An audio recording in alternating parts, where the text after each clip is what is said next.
जिल्हा कमिटीच्या या ठिकाणी अभिनंदन करतो. एवढ्या मोठ्या पद्धतीने या ठिकाणी अभिनंदन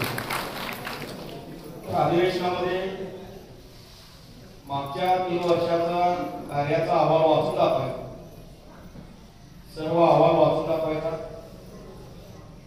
तो वाचून दाखवल्यानंतर तुमची मंजुरी घ्यायची. त्यामध्ये काही तुमच्या सूचना आल्या तर त्याचं त्यामध्ये भर घालायचं. भर घालून तो अगदी करून आपली मान्यता घ्यायची.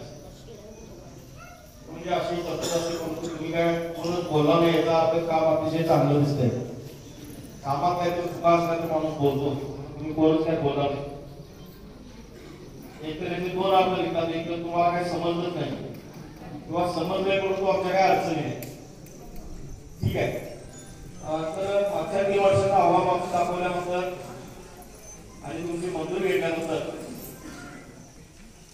मागची 3 वर्षांची जी काही कमिटी असते ती कमिटी या ठिकाणी खरं म्हणजे संपुष्टात येते आणि पुढच्या 3 वर्षासाठी नवीन कमिटी या ठिकाणी गठीत केली जाते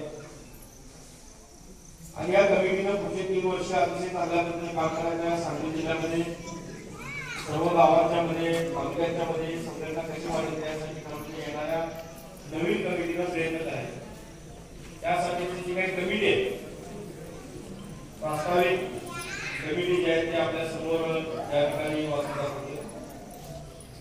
त्यामध्ये हनुमंत कोळी, संजय सूर्यवंशी, प्रशांत नाईक, बसवराज स्वामी, कृषक कोळी, गौस मकांदा, प्रकाश गाडगे, विजय कांबळे, निलेश पवार, समीर नदाब, प्रकाश गाडगे, नावेद नदाब आणि यासाठी 3 महिला या ठिकाणी घ्यायचे. त्यामध्ये कोण घ्यायचे त्यासाठी जागा रिक्त ठेवण्यात येणार. अशी 15ची कमिटी मी आपल्या समोर या ठिकाणी जाहीर करतो.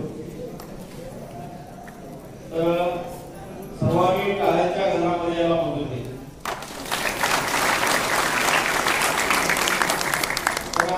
आता त्यांची नावं असू दाखवली. मी एक नाव घेतोय, त्यांनी हात वर काढला अशी सलाम द्यायच्या इथं पुढे यायचं आहे. हनुमंत कोळी,